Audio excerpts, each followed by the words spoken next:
Jake Morrison wiped the sweat from his forehead as he checked his ship's scanner again. Something was wrong. The old cargo vessel creaked around him as it moved through the dark space between stars. He was carrying medicine to a colony on the edge of human space, but the trip was taking longer than usual. His scanner beeped. There was a ship nearby, but it was not moving. Jake frowned.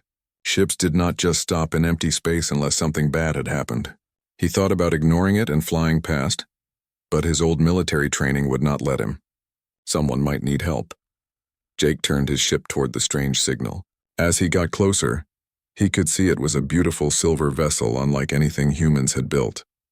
The ship was huge, maybe 5 times bigger than his own cargo hauler.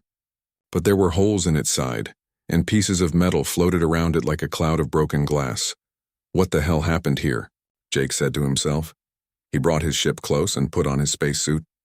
The airlock hissed as he opened it and floated across to the damaged vessel. The metal was warm under his gloved hands as he found a way inside through one of the holes. The inside of the ship was like walking into a palace. The walls were covered with patterns that seemed to glow with their own light. Strange symbols were everywhere, but Jake could not read them. He moved carefully through the corridors, his boots making soft sounds on the smooth floor. Then he heard voices. They were rough and harsh, speaking in a language he did not know. Jake pulled out his pistol and moved toward the sound. He had learned long ago to be ready for trouble. He found them in what looked like the main room of the ship. 3 creatures stood around something on the floor. They were tall and covered in gray scales with yellow eyes that glowed in the dim light. One of them kicked whatever was lying on the ground, and Jake heard a soft cry of pain. Jake stepped into the room with his gun raised. "Hey, back away from whatever you're doing." The 3 creatures turned toward him. They were bigger than humans, with long arms that ended in sharp claws. One of them laughed, showing rows of pointed teeth. "A human," it said in broken English. "You are far from home, little monkey." "I said back away," Jake repeated, keeping his gun steady. The creature that had spoken pulled out a weapon that looked like a twisted piece of metal. The other 2 did the same. They moved to surround Jake, but he was ready for this. Years of fighting in colonial wars had taught him how to handle 3 enemies at once. Jake dove to the side as the first creature fired. A beam of red light burned the wall where he had been standing. He rolled behind a tall piece of furniture and fired twice. His bullets hit the first creature in the chest, and it fell with a roar of pain. The other 2 creatures rushed toward him. Jake waited until they were close, then jumped up and tackled the nearest one. They fell to the ground together, rolling and fighting. The creature was stronger than Jake, but humans were faster. Jake managed to get his knife out and push it deep into the creature's neck. The last creature was raising its weapon when Jake threw his knife. It spun through the air and hit the creature in the eye. The creature screamed and fell backward, crashing into the wall. Jake stood up slowly, breathing hard. His suit was torn in 2 places, but he was alive. He looked around the room and finally saw what the creatures had been standing over. It was the most beautiful being he had ever seen. She looked almost human, but her skin was pale blue and seemed to shine with a soft light. Her hair was silver like starlight, and her eyes were large and the color of deep ocean water. She was wearing what looked like royal clothes, but they were torn and stained with blue blood. Jake knelt beside her and checked for injuries. She had cuts on her arms and a deep wound in her side. Her breathing was weak, but she was alive. "Can you hear me?" Jake asked softly. Her eyes opened and looked up at him. When she spoke, her voice was like music, even though she was in pain. You are human," she said in perfect English. "Yeah, I'm human. My name is Jake. What's yours?" "I am Lyra," she said. "Queen of the Zalarian people." "Those creatures, they destroyed my ships, killed my guards. They were going to sell me as a slave." Jake looked at the dead creatures around the room. "Well, they won't be selling anyone anymore." "Can you move?" "We need to get you some medical help." Queen Lyra tried to sit up but fell back with a gasp of pain. "I cannot." "The poison from their weapons. It is spreading through my body," Jake thought quickly. He had basic medical supplies on his ship, but he did not know if human medicine would work on an alien. Still, he had to try something. "I'm going to carry you to my ship," he said. "I have medicine that might help." "Why?" she asked, looking up at him with those deep blue eyes. "Why would you risk yourself for a stranger? For an alien?" Jake paused. It was a good question. Why was he doing this? He could have just walked away and pretended he never saw this ship. But looking down at her, hurt and alone, he knew he could not leave her here. Because it's the right thing to do, he said simply. He picked her up as gently as he could. She was lighter than he expected and warm despite her blue skin. As he carried her through the corridors back to his ship, Jake wondered what he was getting himself into. He was just a smuggler trying to make a living on the edge of space. He was not a hero, but sometimes heroes were just ordinary people who decided to do the right thing when it mattered most. Jake's small medical bay was not built for treating alien royalty. Queen Lyra lay on the narrow bed while Jake worked on her wounds with shaking hands. The human medicine seemed to help, which surprised them both. Her blue blood slowly stopped flowing from the cuts and her breathing became stronger. "Your medicines work better than I expected," Lyra said weakly. "Human bodies must be similar to ours in some ways." Jake cleaned the last bandage and stepped back. "Yeah, lucky for both of us. Though I have to say, you're the first alien I've ever patched up. And you are the first human I have ever met," Lyra replied. "I had heard stories, but I never thought what? That humans could be so brave, or so kind to strangers." Jake felt uncomfortable with the praise.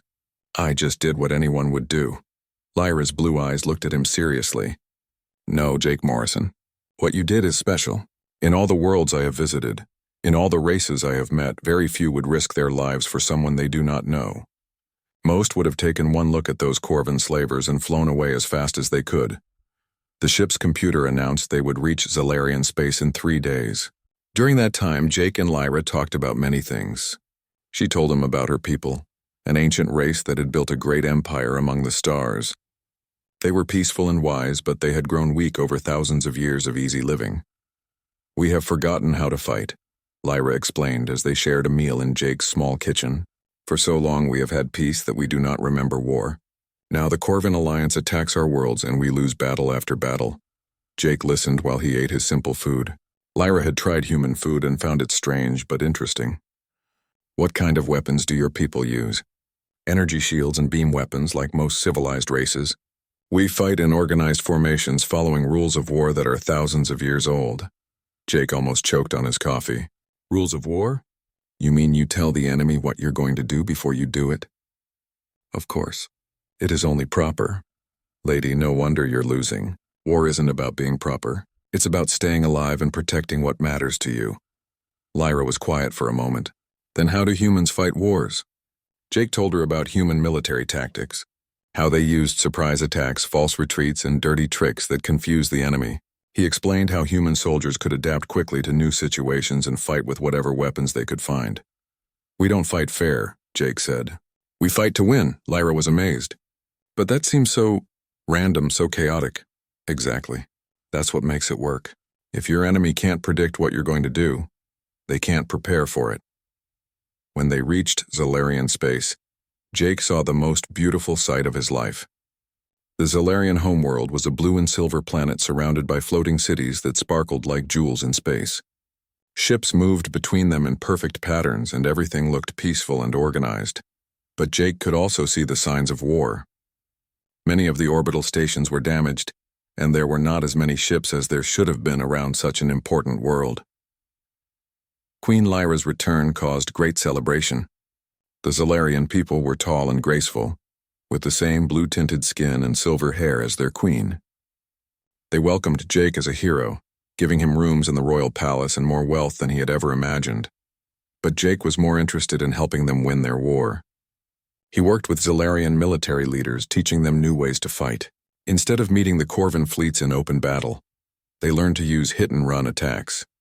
Instead of following predictable patterns, they began to move in ways that confused their enemies. The results were amazing. Within weeks, the Zalarian forces won 3 major battles that they should have lost. The Corvan Alliance, which had been winning easily before, suddenly found themselves fighting an enemy they could not understand. Jake spent hours with Queen Lyra, planning strategies and learning about the political situation in the galaxy. She was incredibly smart and learned human tactics quickly. More than that, she understood people in a way that made her a natural leader. "You have changed everything," she told him one evening as they walked through the palace gardens. The plants around them glowed softly in the alien twilight. "My people have hope again." "They always had hope," Jake said. "They just needed to remember how to fight for it." But not everyone was happy with the changes. The Zalarian Council, A group of old nobles who had advised the royal family for generations began to worry about human influence. They whispered that Queen Lyra was spending too much time with the alien and not enough time following traditional ways. Jake heard the rumors and saw the suspicious looks. He had lived on the edge of civilization long enough to recognize political trouble when he saw it. The council was planning something, and it would not be good for him or for Lyra. The crisis came when one of the council members openly challenged Queen Lyra in the royal court. "Your Majesty forgets the old ways," the elderly Zalarian said loudly. "This human fills her head with violent ideas that go against everything we believe." "The human's ideas are winning our war," Lyra replied firmly. "Should we lose with honor or win with new tactics?" "Better to lose as ourselves than to win as something we are not," the council member shot back. Jake could see where this was heading. The council was ready to start a civil war rather than accept human influence. The Zalarian people would be torn apart just when they needed to be united against their real enemies. That night, Jake made his decision. He found Lyra in her private rooms looking out at the stars through a large window. "I have to go," he said simply. She turned to face him, and he could see tears in her blue eyes. "The council will not move against you if I am here to protect you." "And then what?" "Your people fight each other instead of the Corvins. Your empire tears itself apart while your real enemies get stronger." Jake shook his head. "I won't be responsible for that." "Then I will come with you," Lyra said desperately. "We can leave together. You can't. Your people need you. They need their queen, not some human who showed them a few military tricks." Jake walked to the window and stood beside her. "You don't need me anymore, Lyra. You never did. Everything you've accomplished, all the victories, those came from you and your people. I just reminded you what you were capable of." The next morning, Jake's ship was gone. He left behind most of the wealth the Zalarians had given him, taking only enough to repair his ship and buy supplies. On Queen Lyra's desk, he left a simple message written in his rough handwriting. "You don't need me. You never did. Trust in yourself. The stars are big enough for all of us to find our own way. Maybe someday we'll meet again when the time is right. Until then, keep fighting and keep winning. Jake." Queen Lyra stood in her empty palace and cried for the first time since she was a child. But even through her tears, she knew Jake was right. She had learned everything she needed to know. Now it was time to show the galaxy what the Zalarian people could really do. Jake Morrison became a ghost in the frontier regions of human space. After leaving the Zalarian Empire, he used his new wealth to buy a better ship and start helping human colonies that were struggling to survive. But he did not do it openly. Instead, he worked from the shadows, appearing when people needed help most and disappearing before anyone could ask too many questions. The first time was on New Texas, a farming colony that was being raided by alien pirates. The colonists had called for help from Earth, but no military ships could reach them in time.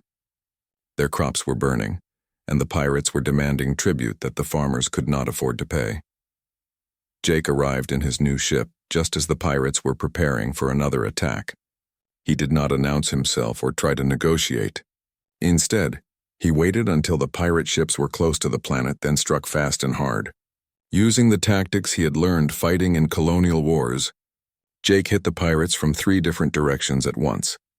The pirates had been expecting frightened farmers, not a military-trained pilot who fought like he had nothing to lose. Within an hour, 2 pirate ships were destroyed and the third was running back to wherever they came from. Jake left supplies and weapons for the colonists, then disappeared before they could thank him properly. Word spread quickly through human space about the mysterious pilot who appeared out of nowhere to help colonies in trouble. They called him the Ghost Captain, and stories about him grew with each telling. Some said he was a military hero who had gone rogue. Others claimed he was a smuggler with a heart of gold. A few whispered that he was actually an alien spy trying to help humanity for his own secret reasons. Jake heard these stories and laughed. If only they knew the truth, that he was just a man trying to figure out his place in the galaxy after losing the first person who had made him feel like he belonged somewhere. But his work was having an effect. Human colonies that had been isolated and vulnerable began to work together. They shared information about threats and started building their own defense networks. Jake's hit-and-run tactics became standard practice for colonial militia groups. Meanwhile, in Zalarian space, Queen Lyra was transforming her empire in ways that amazed the galaxy. She had taken Jake's lessons to heart and expanded them beyond simple military tactics. The rigid, traditional Zalarian society began to change as she encouraged innovation and new ideas.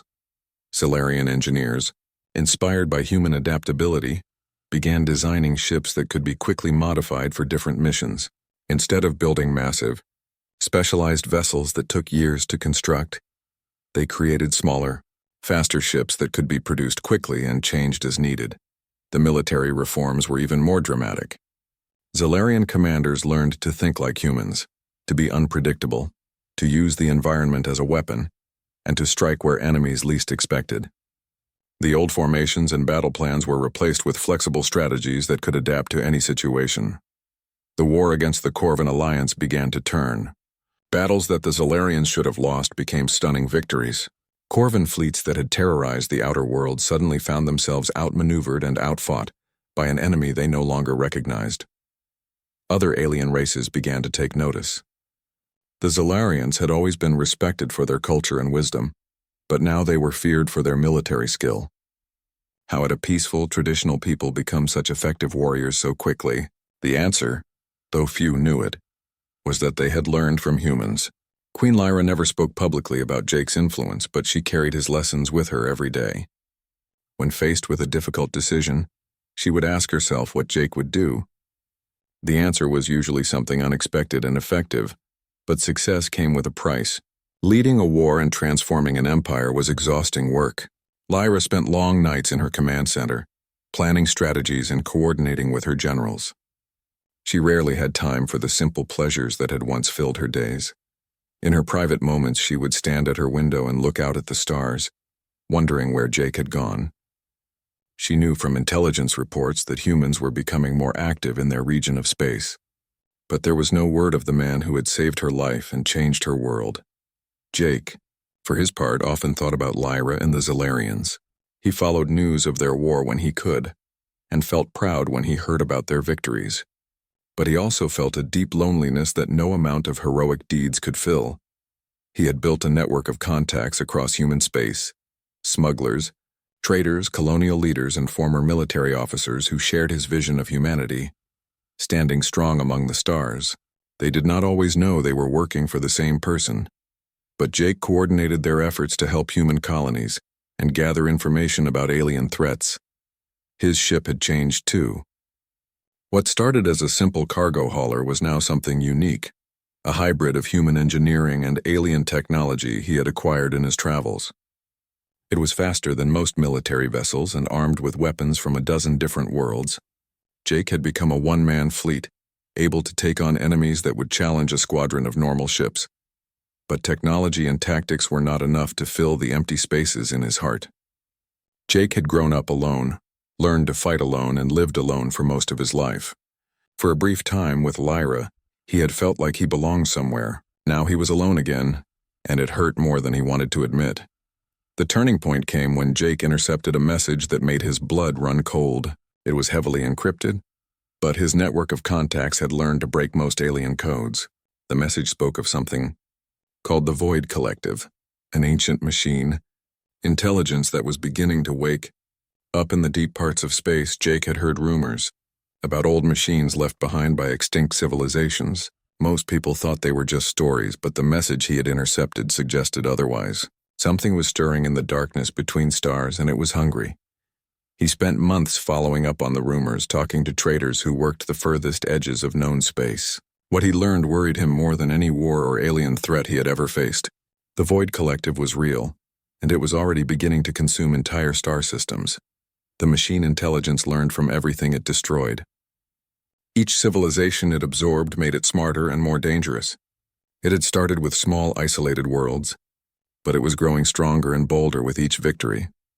Jake realized that all the wars and conflicts in the galaxy, the Corvan attacks on the Zalarians, the raids on human colonies, even the political struggles within various empires, were nothing compared to this threat. If the Void Collective continued to grow, it would eventually consume everything and everyone.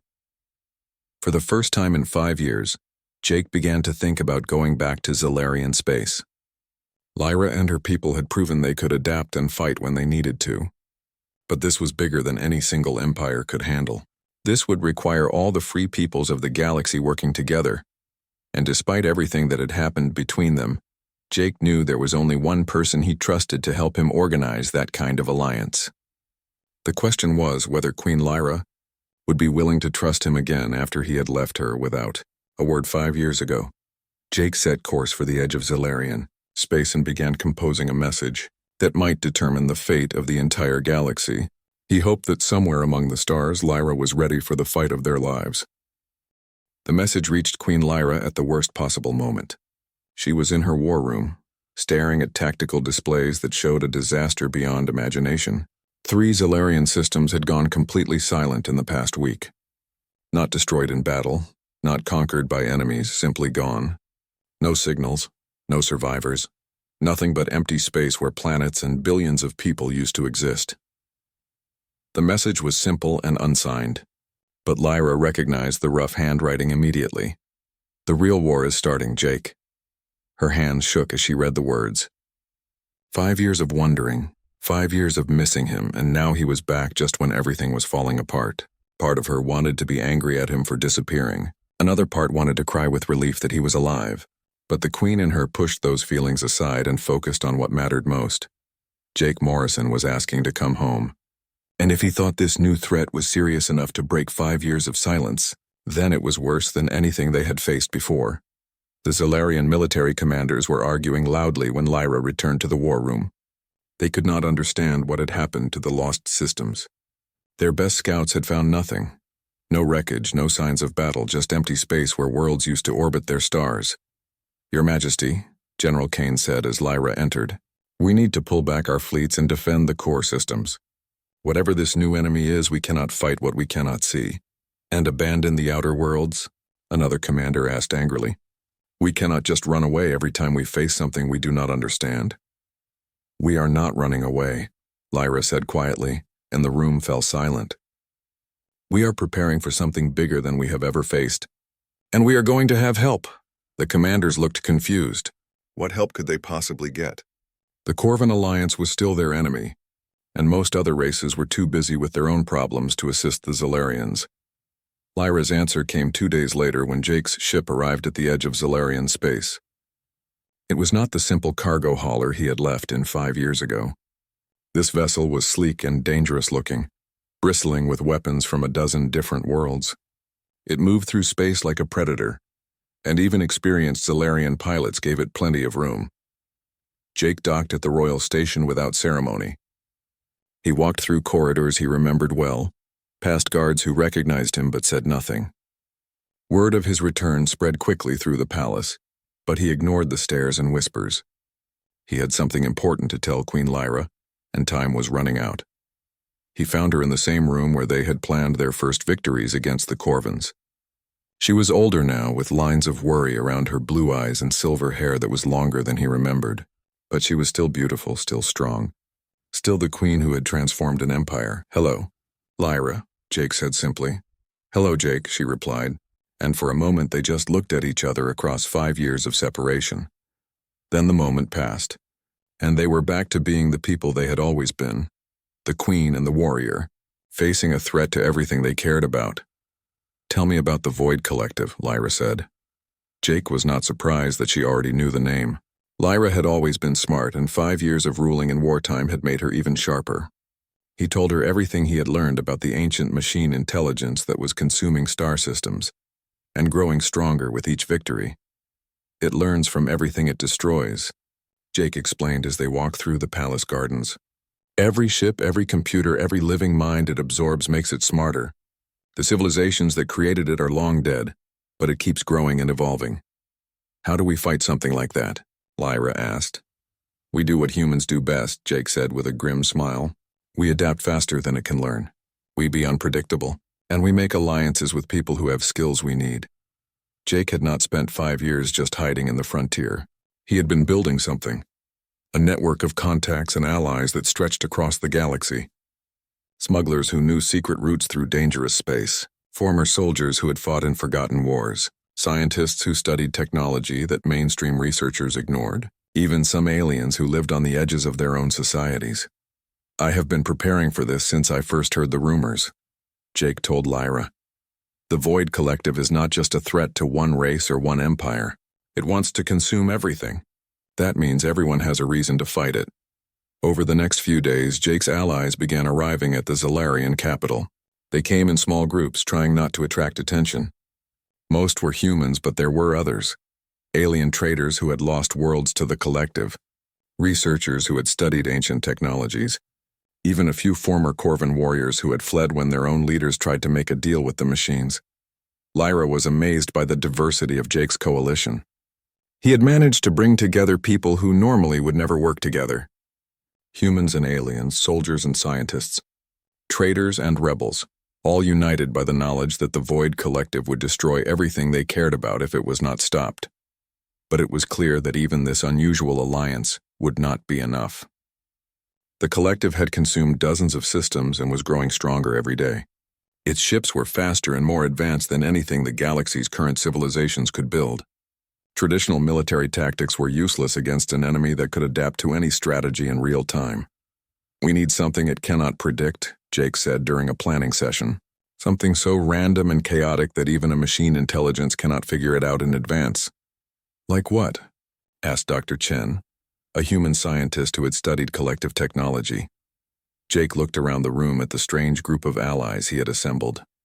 Humans who fought dirty, aliens who thought differently than any machine, researchers who understood technologies that predated the Collective itself. Like us, he said. We do not follow rules. We do not think the same way. We make decisions based on emotions and instincts that no computer can model. The Collective can adapt to logical strategies, but it cannot predict true chaos. Lyra understood immediately. You want to fight a machine intelligence with randomness and emotion.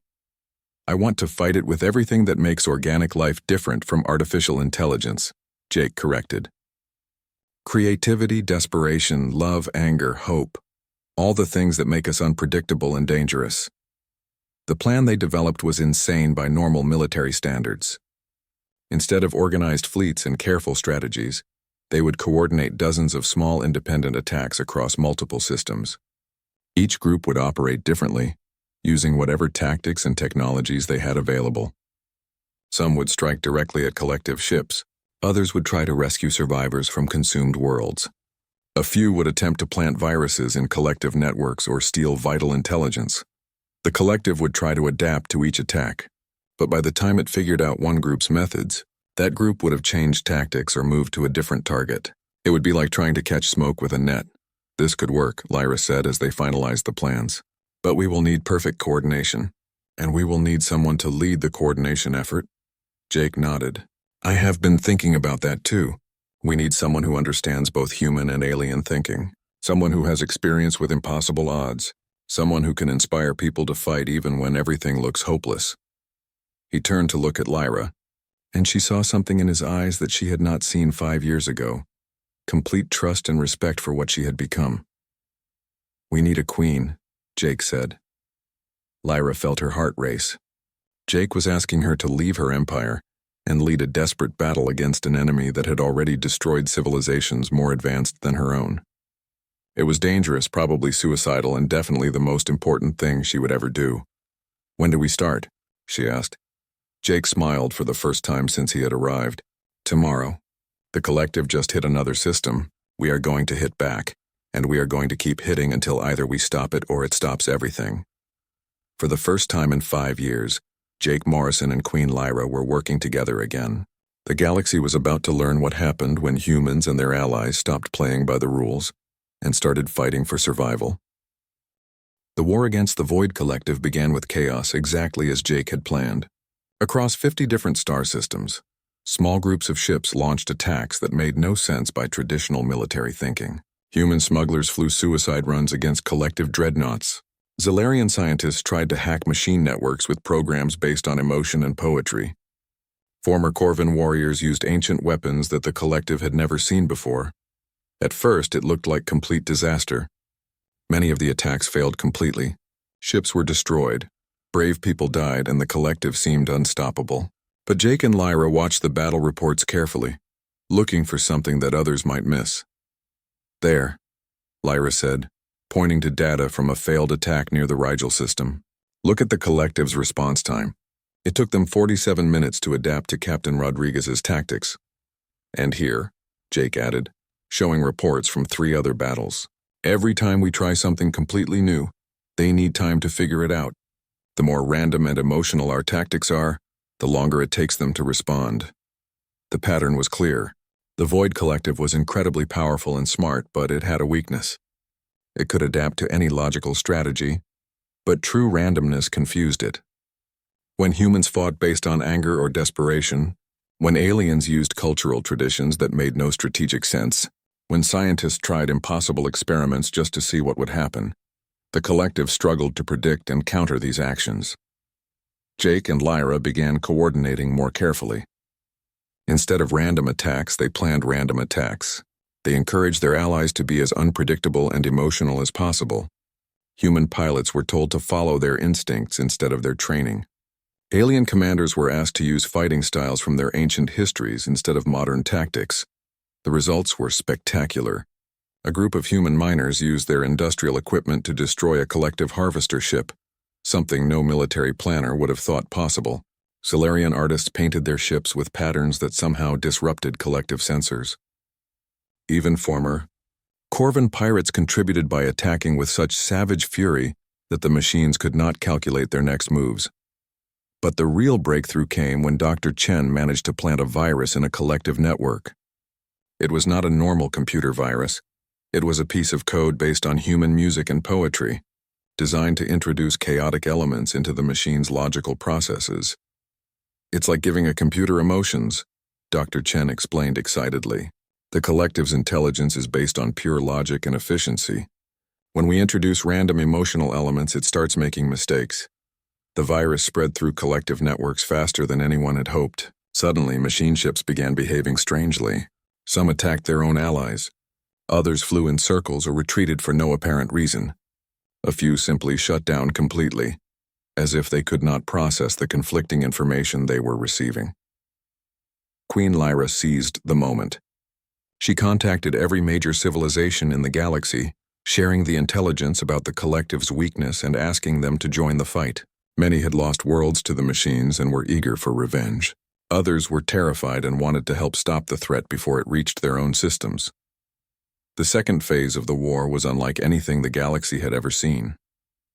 Instead of huge fleet battles between organized armies, it became a chaotic fight involving hundreds of different groups using thousands of different tactics. Human colonies sent their mining ships and cargo haulers loaded with improvised weapons. Ancient alien races pulled forgotten warships out of museums and armed them with modern technology. Even peaceful civilizations contributed by providing supplies and safe harbors for the fighters. Jake found himself commanding a fleet that included everything from Zalarian royal cruisers to human garbage scows that had been converted into missile platforms. His flagship was his own hybrid vessel, now enhanced with technology from a dozen different worlds. But the real weapon was not any ship or gun. It was the Alliance itself. The collective tried to adapt to the chaos, but there was simply too much randomness to process. Every time the machines figured out one group's tactics, 10 other groups would try something completely different. When the collective focused on major fleet actions, small groups of fighters would slip past their defenses and cause havoc behind their lines. When the machines tried to defend everywhere at once, concentrated attacks would punch through their weakest points. The turning point came during the Battle of Kepler Station, a massive space platform that the collective was using as a processing center for consumed civilizations. Jake and Lyra coordinated an attack involving over 200 ships from 50 different species, but instead of a normal military assault, they turned it into something that looked more like an organized riot. Ships attacked from every direction at once. Some used advanced energy weapons, others fired primitive projectiles. A few simply rammed into collective vessels with no regard for their own safety. Human fighters played music over their communication channels while they attacked. Solarian ships painted temporary murals on their hulls during the battle. Former Corvan warriors chanted ancient battle songs that made the machine's translation systems malfunction. The collective's defense systems, designed to counter logical military tactics, simply could not handle the beautiful chaos of the combined assault. Kepler Station fell within 6 hours, and with it the machines lost their primary processing facility in that sector of the galaxy. But the real victory was not the destruction of one station. It was what happened next. The various species and factions that had fought together began to see possibilities they had never imagined before. Humans shared their tactical flexibility with alien allies. Ancient races taught humans about technologies that had been forgotten for millennia. Former enemies discovered they could work together when facing a common threat. In the months that followed, the Void Collective began to retreat for the first time in its existence. The machine intelligence was incredibly advanced, but it had been designed to fight logical enemies using predictable strategies. Against an alliance of chaotic, emotional, creative beings who refused to follow any rules, it was slowly losing ground. The final battle took place at the edge of the galaxy, where the collective had established its central processing core in an artificial structure the size of a small moon. Jake and Lyra led a combined fleet of over 1,000 ships, representing nearly every free civilization in the galaxy. The attack was beautiful in its complete lack of organization. Ships attacked in patterns based on music, art, poetry, and pure emotion. Human fighters dove at the structure like angry wasps. Zilarian cruisers moved in formations that looked like flowing water. Ancient alien dreadnoughts fired weapons that operated on principles the collective could not understand. Jake's ship, with Queen Lyra at his side, led the final assault on the collective's core. As they flew through the machine's defenses, Jake realized that this was what he had been meant to do all along. Not to be a lone hero, but to be part of something bigger, an alliance between different peoples who could accomplish together what none could do alone. The collective's core fell after a battle that lasted 3 days and involved tactics that no military academy would ever teach. When the machines finally shut down, the galaxy was left with something it had never had before: a working alliance between dozens of different civilizations, held together by mutual respect and shared experience. In the aftermath, Jake and Lyra stood together on the observation deck of a new space station being built at the site of their victory. Representatives from across the galaxy were working together to establish what they called the Galactic Council. Not a government, but a forum where different peoples could cooperate when they needed to.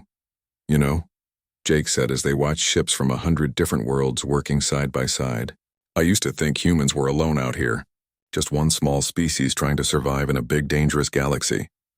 Lyra smiled and took his hand. "And now? Now I think we were meant to be here. Not to conquer or to rule, but to bring everyone together, to be the ones who help different peoples understand each other. The mediators," Lyra agreed. "The bridge builders."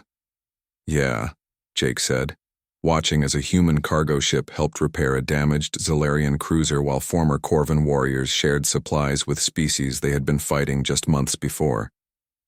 "That's exactly what we are." The age of human expansion had begun, but not through conquest or colonization.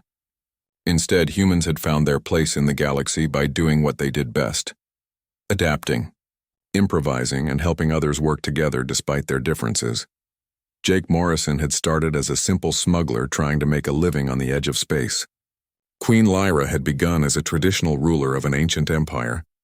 Together, they had helped create something that was greater than either of their peoples could have achieved alone.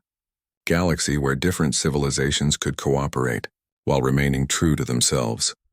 As they watched the ships working, together in the light of distant stars, both Jake and Lyra knew that this was just the beginning. The galaxy was vast, full of wonders and dangers they had not yet discovered. But whatever came next, they would face it together. Humans and aliens,